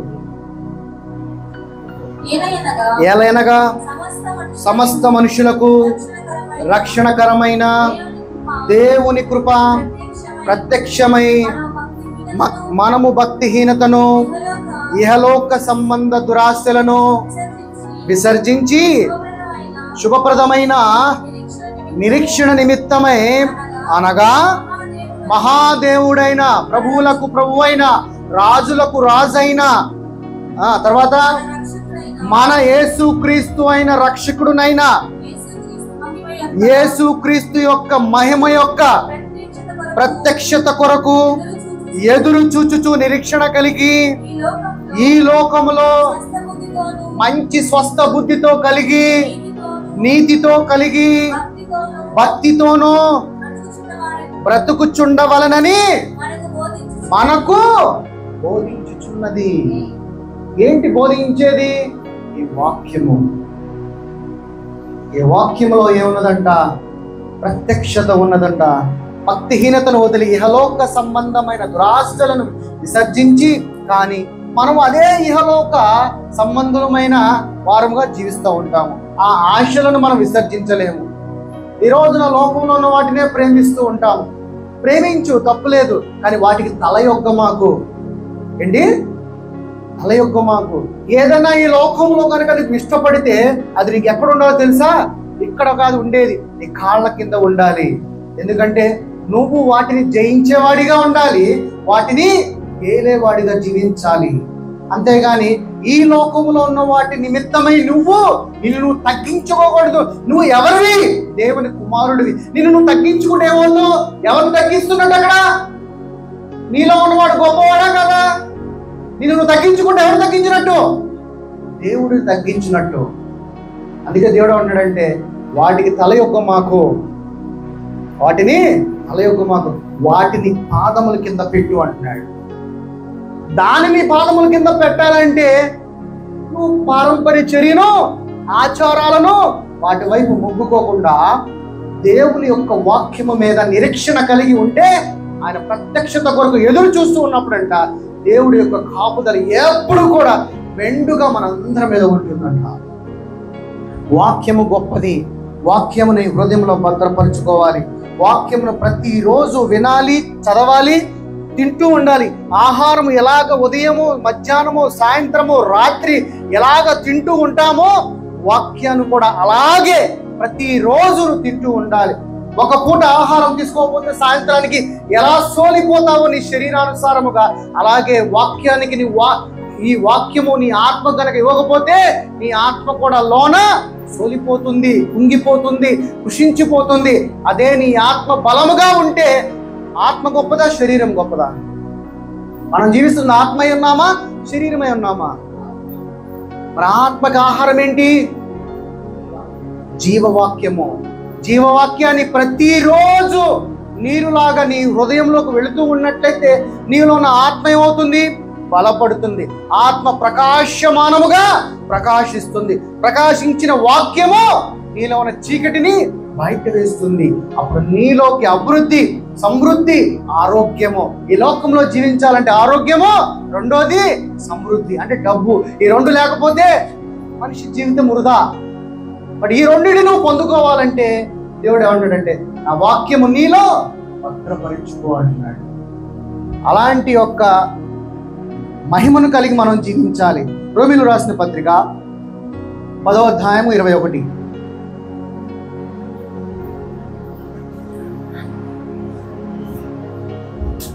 నన్ను వెతికిన వారికి 10:21. రోమీయులకు రాసిన పత్రిక 10:21. నన్ను వెతికిన వారికి 10:21 రోమీయులకు రాసిన పత్రిక. ఇశ్రాయేలు విషయమైతే అవిధేయులై ఎదురాడు ప్రజలకు నేను దినమంతయు నా చేతులను చాతిని.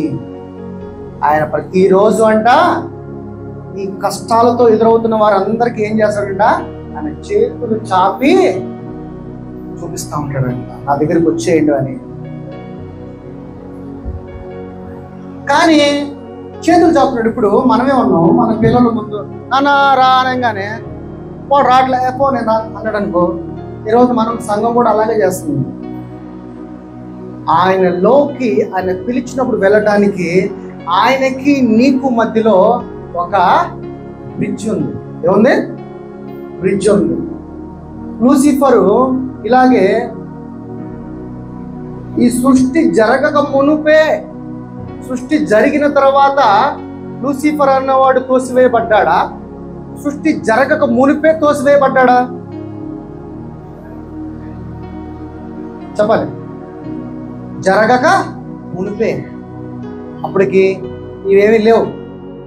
అయినప్పటికీ అప్పుడు క్రియేచర్స్ ఉన్నాయంట, అంటే జీవులు ఉన్నాయంట. ఏమిటి? జీవులు. ఎలా అంటే మేబీ డైనోసార్స్ అయి ఉండొచ్చు, ఏలియన్స్ అయి ఉండొచ్చు, క్రియేచర్స్ అని అంటారు. అది రకరకాలు, మరి దాంట్లో ఎవరో మనకు తెలియదు. అవి ప్రతిరోజు లూసిఫర్కి తీసుకెళ్ళి గ్లోరీని తీసుకెళ్ళి చేతులు పెట్టాడు. ఏం పెట్టాడ? గ్లోరీఫై. గ్లోరీ అంటే మహిమ. ఆ మహిమను తీసుకెళ్ళి లూసిఫర్ గడి చేతిలో పెడితే లూసిఫర్ గడి పట్టుకుని, నువ్వు గ్లోరీని 9 రాళ్ళు ఉంటాయి తండ్రి ముందు. ఎన్ని రాళ్ళు ఉంటాయి? 9 రాళ్ళు మంట జ్వాలలుగా రగులుతూ ఉంటాయంట. మన దేవుడు ఏమన్నాడు? అగ్ని ఉన్నాడు. రేపు గురువారం అదే టాపిక్, దహించు అగ్ని. ఏంటి? దహించు అగ్ని. ఆ అగ్ని దగ్గరికి వెళ్ళాలంటే 9 రాళ్లను దాటుకుంటూ వెళ్ళి ఆ మహిమను తీసుకెళ్లి తండ్రి చేతిలో పెడతాడు. ఎవరో? లూసిఫర్. అర్థమవుతుందా? సో అలాగే ఈ రోజున నీకు తండ్రి చేతులు చాతిలా పెట్టాడు. ఒక బ్రిడ్జి ఉంది నీకు ఆయనకి మధ్యలో. ఆ బ్రిడ్జి ఏంట్రానంటే విశ్వాసము వాక్యము అనే బ్రిడ్జి. ఏంటి? విశ్వాసము వాక్యము.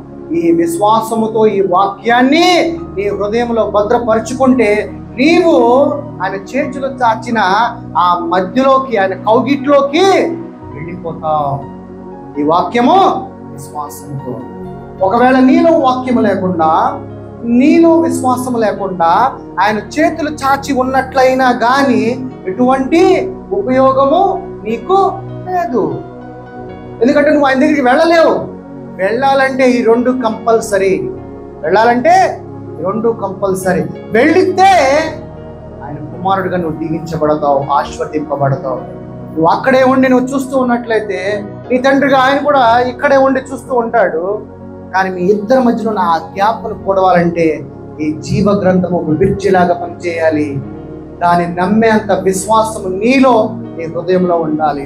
నిరీక్షణ కలిగి ఎదురు చూచిన రోజున దేవుడు అన్నాడు, ప్రత్యక్షణ అవుతానంటున్నాడు. విశ్వాసం లేకుండా నువ్వేమీ చేయలేవు. విశ్వాసం కూడా ఎలా ఉంటుంది? మిక్స్డ్గా ఉంటుంది. ఎలాగా? కొద్దిసేపు విశ్వాసము, కొద్దిసేపు విశ్వాసం లేకోకుండా. హెబ్రీయులు రాసిన పత్రిక 4:2-12 చూడండి. 4:2 చూడండి. హెబ్రీయులు 4:2.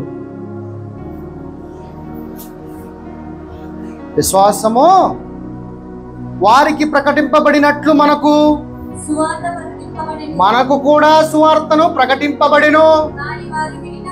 కానీ వారు వినిన వారితో విశ్వాసము గలవారై కలిసి ఉండలేదు గనక విన్న వాక్యము వారికి ఏ ఉపయోగము లేదు.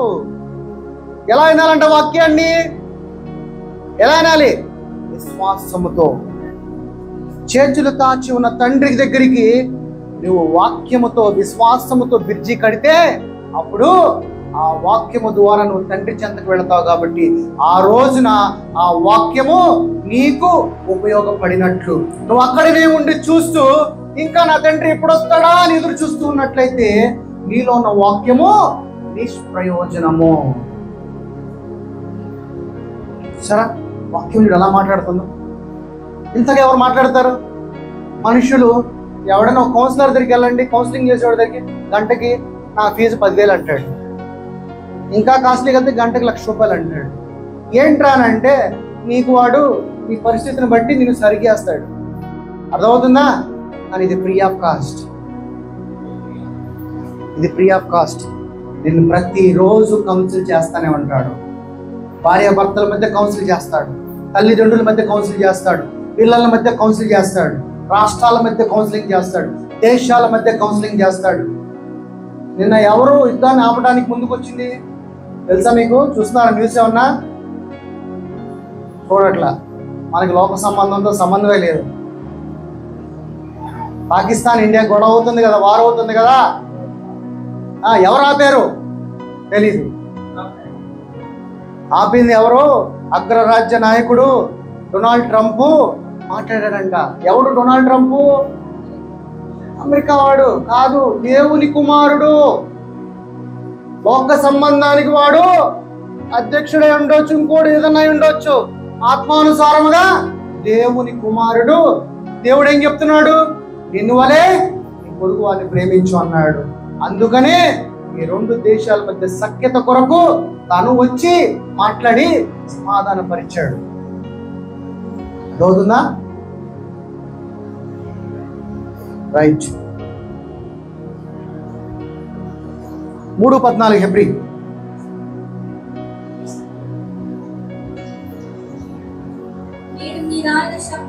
నేడు మీరు ఆయన శబ్దమును విని ఎడల కోపమును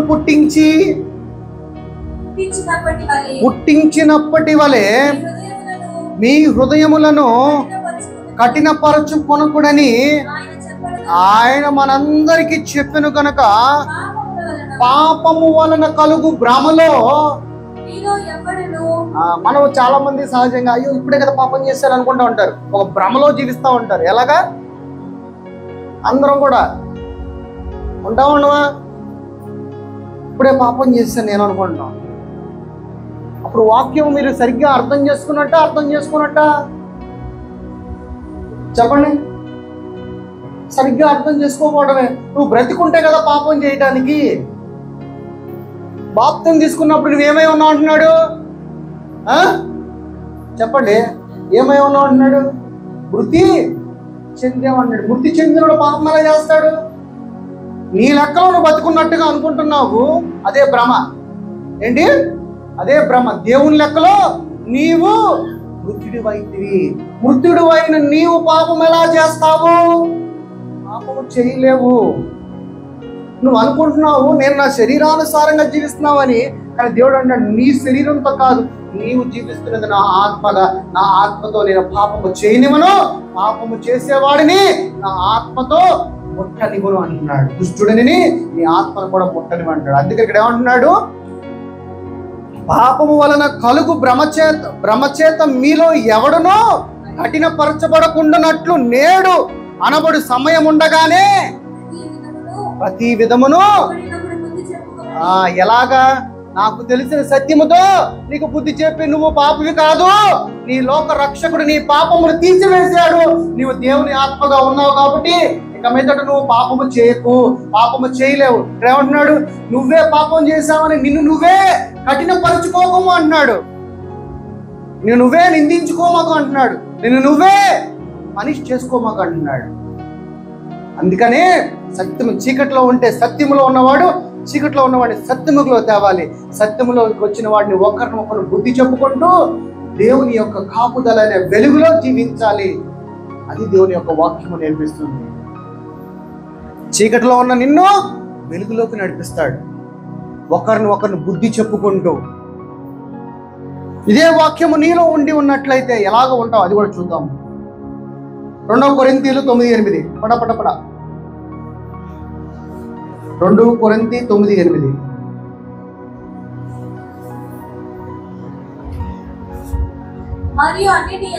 మరియు అన్నిటి యందు మీరు మీలో మీరు సర్వ సమృద్ధి గలవారమై ఉత్తమమైన ప్రతి కార్యము చేయుటకు దేవుడు మీ ఎడల సమస్త విధములైన కృపను మనందరికీ విస్తరింప చేయగలడంట. సో ఇలాంటి వాక్యము నీలో ఉండి ఉన్నట్లయితే అన్నిటి యందు ఎల్లప్పుడు మీలో మీరు సర్వ సమృద్ధి గలవారై ఉత్తమమైన ప్రతి కార్యము చేయుటకు మీ ఎడల సమస్త విధములైన కృపను బహుగా విస్తరిస్తానంటున్నాడు ప్రభు. అలాంటి దేవుడు నీకు తోడై ఉన్నాడు. మలాకీ గ్రంథము 3:10. మలాకీ మత్తయి సువార్త ముందు ఉంటుంది. 3:10.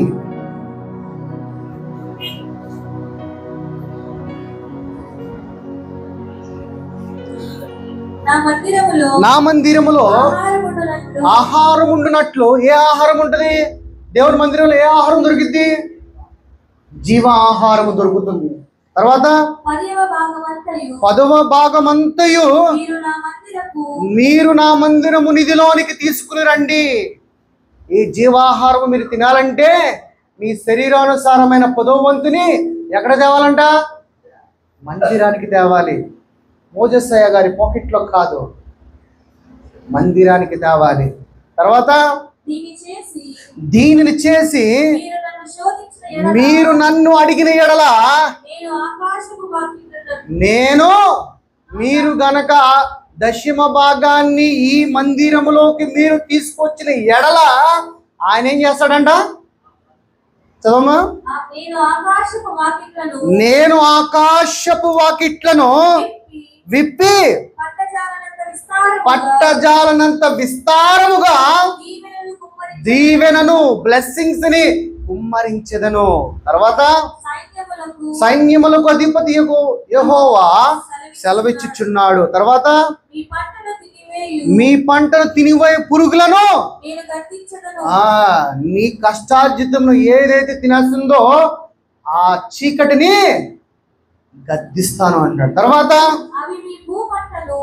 అవి నీ భూ పంటలను నాశనము, ఏది కూడా నీ పొలమైన, నీ జీవితమైన, నీ ఉద్యోగమైన, నీ వ్యాపారమైన ఏదైనా కానీ అవి నిన్ను ఆ నాశనం చేయమంటున్నాడు. తర్వాత నీ ద్రాక్ష చెట్లు అకాల ఫలములను రాల్పకుండా ఉండును.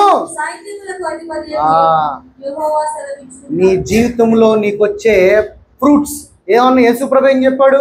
ఇక్కడ కూడా ఫ్రూట్సే, అక్కడ కూడా యేసుప్రభు చెప్పింది ఆత్మ ఫలాలు. అకాలముగా నీ ఆత్మ ఫలాలు ఏది కూడా రాలిపోకుండా ఉండాలని నేను నీకు తోడే ఉంటాను అంటున్నాడు. చాలా మంది అకాల వర్షం వచ్చి పంట అంతా నాశనం అయిపోయిందంట. ఎండాకాలంలో వర్షం పడితే ఏమైంది? పంట అంతా కొట్టుకుపోద్ది. పంట చేతికి వచ్చేయడానికి వర్షం పడితే ఏమైంది? పంట అంతా కొట్టుకుపోద్ది. ఎప్పుడు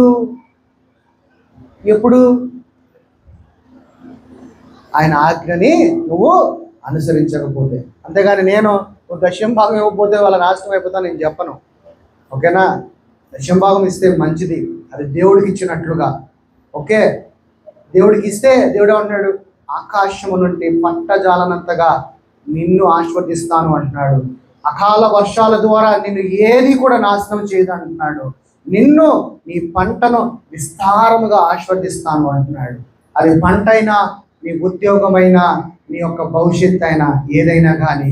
ఎందుకంటే నీవు దేవుని దగ్గర సమృద్ధికరంగా నీవు దేవుడికి నువ్వు సమర్పించుకుంటే దేవుడు నిన్ను దీవిస్తాడు. ఏ రోజునైనా నేను ఎప్పుడైనా ఇక్కడ ఇది చేశాను నేను ఎప్పుడైనా చెప్పుకుంటా మీరు చూసారా? నేను చెప్పుకోను. నాది నేను దేవుడికి చేస్తున్నా. నాకెక్కడి నుంచి ఇస్తా అంటున్నాడు? ఆకాశము నుంచి పట్టజాలనంత విస్తారమును నాకు ఇస్తా అంటున్నాడు. నేను అదే చూస్తాను. ప్రతి మనిషి కూడా అలాంటి స్వభావం కలిగే జీవించాలి. మనం ఏదైనా ఒక చిన్న సహాయం చేస్తే నా పేరు చెప్పు, ఇది నేను చేశాను, ఇదిగో ఆ ఫ్యాన్ మీద నా పేరు రాయి, అది నా ఫ్యాన్ ఇచ్చింది నేనే. ఇలా ఉండకూడదు. నా పేరు కనబట్టలేదు, నా ఫ్యాన్ ఆపేస్తే ఫ్యాన్ చూపేంటి? అలాంటి వాళ్ళు కూడా ఉన్నారు. ఆ ఫ్యాన్ మీద నా పేరు రాయి, ఆ పేరు కనబడాలంటే ఫ్యాన్ ఆన్ చేయకూడదు. ఇలాంటి మనుషులు ఉన్నారు ఈ రోజున. అందుకనే ఏది చేసినా దేవుని వైపు చూసి చేయి. పొందుకోవాల్సింది దేవుని వైపు నుంచి. అదే వాక్యం చెప్తాను. తర్వాత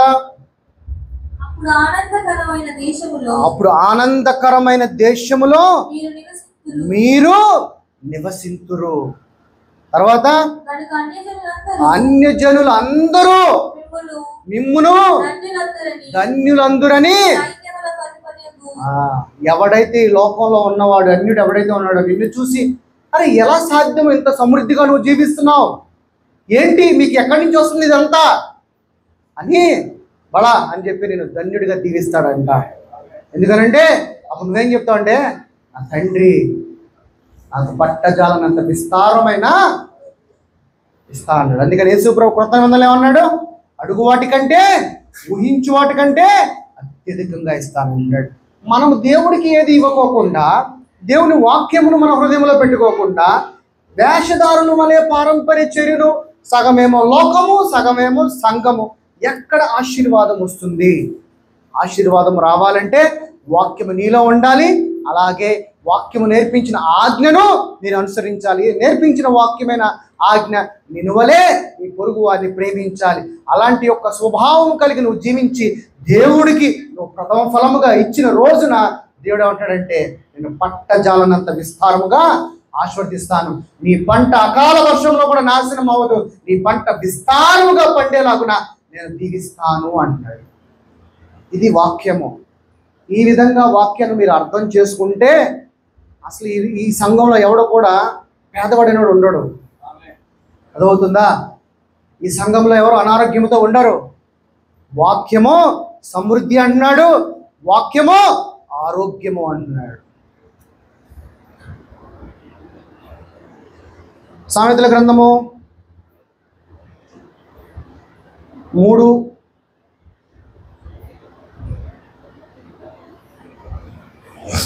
సామెతలు 3:1 నా కుమారుడా నా ఉపదేశమును మరువకము, నా ఆజ్ఞలను హృదయపూర్వకముగా గాయకొనుము. తర్వాత అవి దీర్ఘాయుష్మంతులుగా నా వాక్యము, తర్వాత సుఖజీవముతో గడుచు సంవత్సరములను నీవు గడిపే నీ జీవితంలో సంవత్సరములన్నీ కూడా శాంతిని నీకు కలుగజేయును. తర్వాత దయను సత్యమును ఎన్నడును నిన్ను విడిచిపోనీయకము, వాటిని కంఠభూషణముగా ధరించుకొనుము. నీ హృదయము పలక మీద వాటిని వ్రాసుకొనుము. ఎక్కడ కొత్త నిబంధన రాశాడు? హృదయ పలకల మీదే. హెబ్రీ 10:16 ఉన్నది. హృదయ పలకల మీద. అదే ఇక్కడ పలుకుతున్నాడు. ఏమని? హృదయమును పలకల మీద వాటిని వ్రాసుకొనుము. అప్పుడు దేవుని దృష్టి యందును మానవుల దృష్టి యందును నీవు దయ పొంది మంచివాడువని అనిపించుకొందువు. నీ స్వబుద్ధి ఆధారము చేసుకొనక నీ పూర్ణ హృదయముతో యెహోవా యందు నమ్మిక ఉంచుము.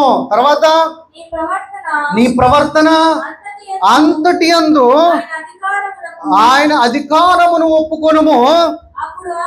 అప్పుడు ఆయన నీ త్రోవలను నీ మార్గములు అన్నిటినీ సరళము చేయము. తర్వాత నేను జ్ఞానిని కదా నీవు అనుకొనవద్దు, యెహోవా యందు భయభక్తులు కలిగి చెడుతనమును విడిచిపెట్టము. అప్పుడు ఇవన్నీ చేస్తే అప్పుడు నీ దేహమునకు ఆరోగ్యము, నీ ఎముకలలో సత్తువ కలుగును. తర్వాత నీ రాబడి అంతటిలో ప్రథమ ఫలమును 10వ వంతును నీ ఆస్తిలో భాగమునిచ్చి యెహోవాను ఘనపరచుడి అన్నాడు. అప్పుడు ఏమొస్తుందంట? నీకు సమృద్ధి వస్తుందంట, ఆరోగ్యం వస్తుందంట. అందుకనే పాత నిబంధనలో 10వ వంతు అన్నారు, కానీ క్రొత్త నిబంధనలో నువ్వు వర్ధిల్లిన కొలది అన్నాడు. ఇంకా ఎక్కువ. అలా అంటే నేను ఇస్తేనే నన్ను దేవుడు దీవిస్తాడా, నేను ఇస్తేనే దేవుడు ప్రేమిస్తాడా? అలా అనట్లా. నువ్వు ఇచ్చినా ప్రేమిస్తాడు, ఇవ్వకపోయినా ప్రేమిస్తాడు. ఇవ్వకుండానే నిన్ను అంతగా ప్రేమించిన వాడు ఇచ్చినప్పుడు ఇంకెంతగా ప్రేమిస్తాడు. ఇది తెలుసుకోండి. ఇస్తే నీ హృదయమును దేవుడు చూస్తాడు. దేవుడు కావాల్సిందండి నీ శరీరం కాదు, నీ హృదయము. నీ డబ్బు, బంగారము, వెండి కాదు, నువ్వు ఇచ్చే నీ సహృదయము. సహృదయం అంటాం కదా, మీకు ఎంత దాతృత్వం అండి, ఎంత సహృదయం గలవారని అంటారు కదా. అలాంటి యొక్క సహృదయము దేవుడికి నీవు సమర్పించుకోవాలి. హెబ్రీయులకు రాసిన పత్రిక 4:12 రండి. ఈ వాక్యము ఏమైందంట? మనకి ఆరోగ్యమై ఉన్నదంట. ఈ వాక్యము మనకి సమస్తమునై ఉన్నదంటున్నాడు. అలాగే ఇక్కడ ఎందుకనగా దేవుని యొక్క వాక్యము సజీవమై బ్రతికి ఉండి తర్వాత బలము గలై శక్తి గలదై రెండంచులు వాడి వేడి గల ఎటువంటి ఖడ్గము కంటెను వాడిగా ఉండి నీ ప్రాణాత్మలను కీళ్ల మూలుగలను విభజించినంత మట్టుకు దూరుచు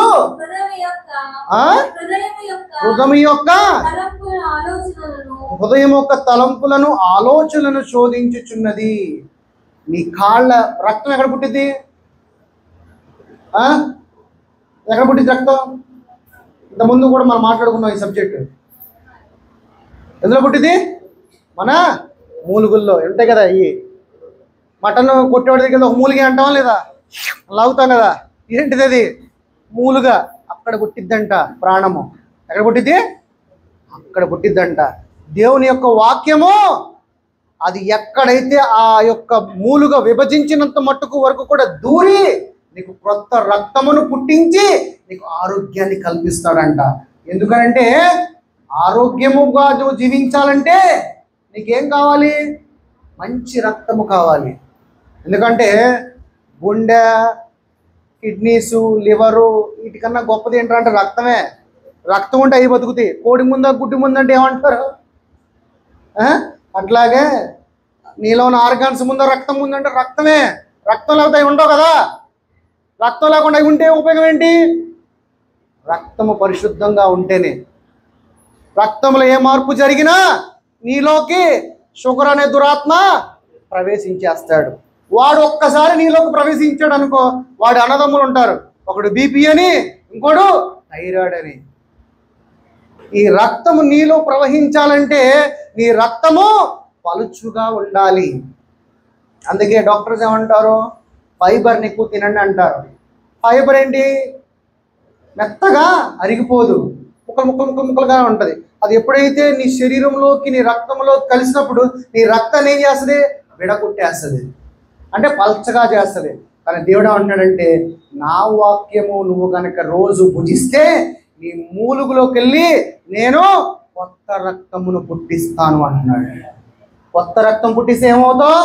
ఆరోగ్యవంతుడిగా, దీర్ఘాయుష్మంతుడుగా, సత్తు లేని ఎముకలలో సత్తు పుట్టిస్తాడు. ఎందుకనంటే జీవమై నీ ఎముకల్లో పుడతాడు కాబట్టి. వాక్యంలో ఇంత గొప్ప ప్రసన్నత ఉన్నది. రైట్. ఆదికాండము 2:3, 12:2-3. ఇంకొక 4-5 వచనాలనే క్లోజ్ చేద్దాం. ఆదికాండము 12వ అధ్యాయము 2-3. నిన్ను గొప్ప జనముగా చేసి నిన్ను ఆశీర్వదించి నీ నామమును గొప్పగా చేసేదను. నీవు ఆశీర్వాదముగా నుందువు. నిన్ను ఆశీర్వదించు వారిని ఆశీర్వదించదను, నిన్ను దూషించు వారిని శపించదను. భూమి యొక్క సమస్త వంశములు నీ యందు ఆశీర్వదింపబడుదునని చెప్తున్నాడు ప్రభు అయిన తండ్రి. ఎవరికి చెప్తున్నాడు ఈ మాటలో? అబ్రహాం గారికి చెప్తున్నాడు. అబ్రహాం ఆశీర్వదింపబడినవాడు కదా, నీ ద్వారా నీ వంశములన్నీ కూడా ఆశీర్వదింపబడతాయంట. ఎందుకని అబ్రహాముకి ఆశీర్వాదం ఇంత గొప్పగా చెప్తున్నాడు? దేవుడికి విధేయుడుగా విశ్వాసము కలిగి దేవుని యొక్క ఆజ్ఞని అనుసరించాడు కాబట్టి. మరి నీవు అలాంటి ఒక ఆజ్ఞని నువ్వు అనుసరించిన ఎడల దేవుడు ఏమంటున్నాడంటే నిన్ను కూడా నేను ఆశీర్వదిస్తాను అంటున్నాడు. ఆజ్ఞని మనం ఆశీర్వదించాలి. అలాగే కీర్తనల గ్రంథము 24:5. కీర్తనల గ్రంథము 24:5. వాడు యెహోవా వలన 24:5. కీర్తనలు 20 అధ్యాయము 4-5. నీ కోరికను సిద్ధింపచేసి నీ ఆలోచన యావత్తును సఫలపరుచును గాక. యెహోవా నీ రక్షణను బట్టి మేము జయోత్సవము చేయుచున్నాము. మా దేవుని నామమును బట్టి మా ధ్వజము ఎత్తుచున్నాము. నీ ప్రార్థనలన్నీ యెహోవా సఫలపరచునుగాక. ఆయన మన కోరికలను సిద్ధింపజేస్తాడంట, మన ఆలోచనల మొత్తమును సఫలపరుస్తాడంట. అలాగే యెహోవా రక్షణను బట్టి మేము జయోత్సవమును చేయుచున్నాము. మా దేవుని నామమును బట్టి మా ధ్వజము ఎత్తుచున్నాము. నీ ప్రార్థనలన్నిటినీ కూడా యెహోవా ఆలకించి సఫలపరచును గాక. రోమీయులకు రాసిన పత్రిక 8:27.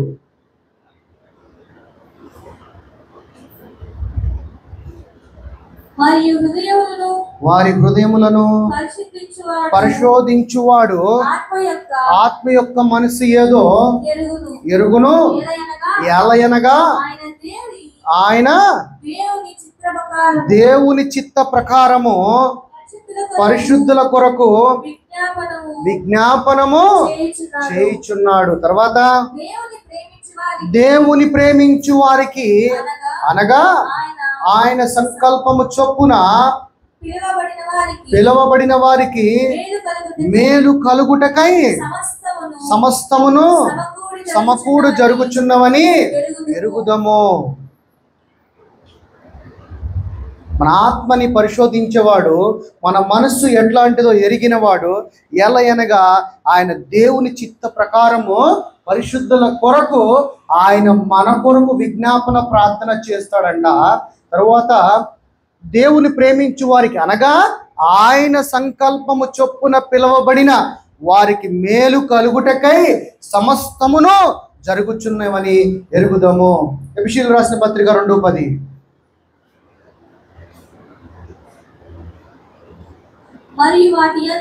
మరియు వాటి యందు మనము నడుచుకొనవలెనని దేవుడు ముందుగా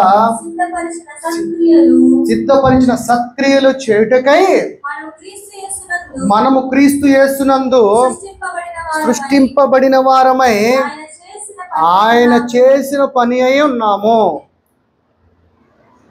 మనం ఏ పని చేయాలన్నా ఆయన ముందుగానే మనల్ని సిద్ధపరచుకుని మన కార్యములను చేయుటకే ముందుగానే మనల్ని సిద్ధపరచుకున్నాడంట. అలాగే ఎఫెసీయులకు రాసిన పత్రిక ఏంటంటే అందరూ ఒకటే బయటికి వెళ్ళిపోతున్నారు.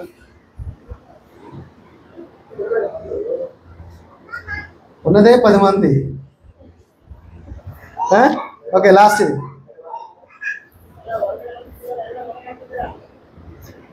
ఎఫెసీయులకు రాసిన పత్రిక 6:10.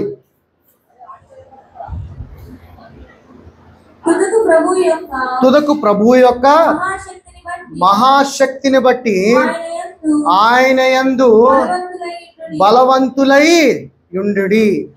మీరు బలవంతులైన మీరు అపవాది అనగా సాతాను తంత్రములను ఎదురించుటకు శక్తిమంతులగునట్లు దేవుడిచ్చు సర్వాంగ కవచమును ధరించుకొనుడి. తర్వాత ఏలయనగా మనము పోరాడుచున్నది శరీరములతో కాదు, కానీ ప్రధానులతోనూ అధికారులతోనూ ప్రస్తుత అంధకార సంబంధులకు లోకనాథులతోనూ ఆకాశ మండలమందున్న దురాత్మ సమూహములతోనూ పోరాడుచున్నాను. అందుచేత మీరు ఆపద్దినమందు వారిని ఎదిరించుటకును సమస్తమును నెరవేర్చిన వారే నిలవబడుటకును శక్తిమంతులగునట్లు దేవుడిచ్చు సర్వాంగ కవచమును ధరించుకొనుడి. రైట్, లేచి నుంచున్నామా, ప్రార్థన చేసుకుందాం. లాస్ట్ పద్దాం అయింది, ఉంచండి.